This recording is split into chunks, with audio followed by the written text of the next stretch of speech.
Yep, so I just finished watching the Donaire called Frampton fight, man.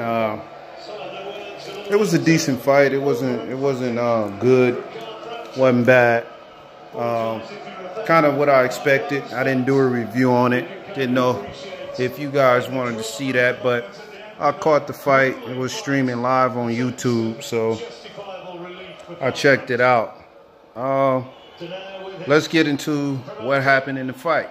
So, Donaire didn't do what he should have did, man. Being the taller man, the bigger man in the fight. I wouldn't necessarily say he was the bigger man, but he was a taller man. He had the longer reach. So he should have used that to his advantage in this fight, and he didn't. You know, he didn't utilize the jab. And if you're going to have a guy in the center of the ring, you should be utilizing the jab, you know, to set up what you were trying to set up, which is he was trying to get Frampton into a situation where he could counter him, and he couldn't because Frampton was moving around moving around herky-jerky, going in and out, turning him, you know, doing everything he was supposed to do. So he kept Nonito at bay. Kept his guard up most of the fight, and pretty much all of the fight. You know, he ended up keeping his gloves up. Let me check this out.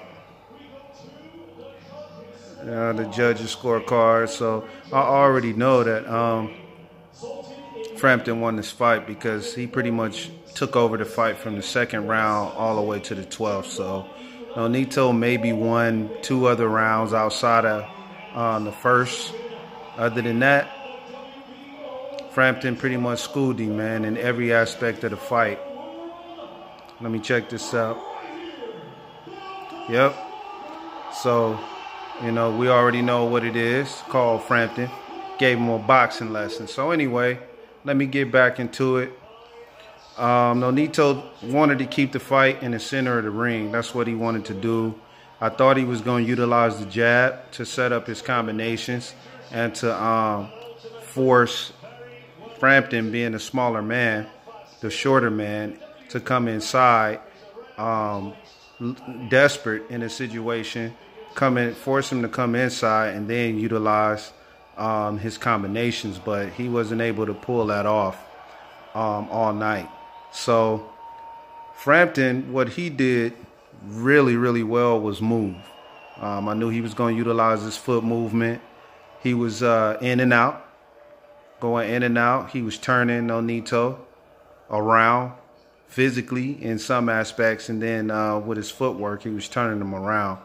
What he did well was he was able to go inside, which he was able to do that because Nonito didn't give him any warning that he couldn't do it, because he wasn't throwing his jab, and he couldn't throw his jab because Frampton was a lot faster than he thought he would be in person. So Frampton was moving around. He was able to get inside extremely fast. He was very slick with his head movement, upper body movement, and he was able to get in and out when he wanted to throughout the fight. He was able to throw his jab at will. He kept his hands moving. He never once kept his hands at bay.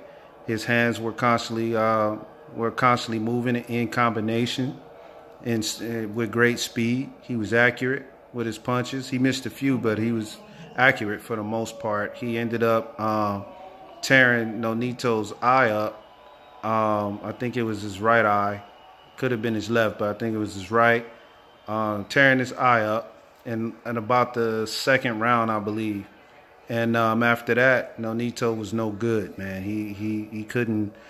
He wasn't able to bring anything back. He had his moments in like the 7th and the I would say maybe the 7th and like the 10th or the 11th, 7th and 11th, when he landed some really, really good shots against Frampton, coming in for the uppercut. Coming in on the inside, and he caught uppercuts from Donaire, solid ones that ended up stunning him.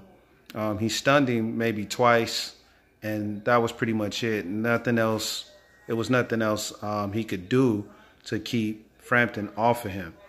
So Frampton was able to throw the right cross. There was no punch he wasn't able to land in this fight. He threw the right cross. He threw the straight right. He threw the jab. He threw the uppercut. He was throwing hooks to the body, mostly the left hook. He did damage on Nonito on the ropes because Nonito was constantly moving back.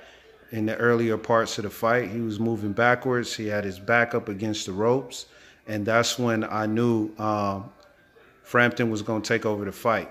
From there, I knew he was going to take over. I knew he was going to win because he kept forcing Nonito to the ropes.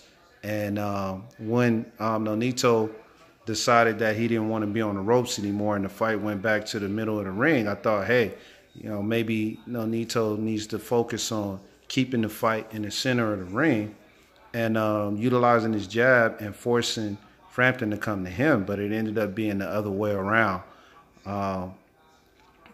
Frampton had Nonito following him around, and he was able to string together combinations and utilize his hand speed and footwork. He took his foot off the gas in the 7th round, Frampton did, and he was just concentrating on boxing and making Nonito miss. He could have made the fight a lot rougher. He could have made the fight a lot harder for Nonito in that instance, but he took his foot off the gas and took it easy on him, and he was able to maintain his level of cardio and look the way that he wanted to look in the closing of the fight. So that was pretty much the fight, man. Frampton didn't have to do much. Which we all knew that was going to be the case if you know boxing. So with that being said, I'm going to get out of here, man, and I'm going to move on to the next fights for the night. I guess I'm going to tune in to Amir Khan next, and then we're going to go ahead and move into Adrian Broner and the Charlo brothers and Tank Davis. All right, man? Peace.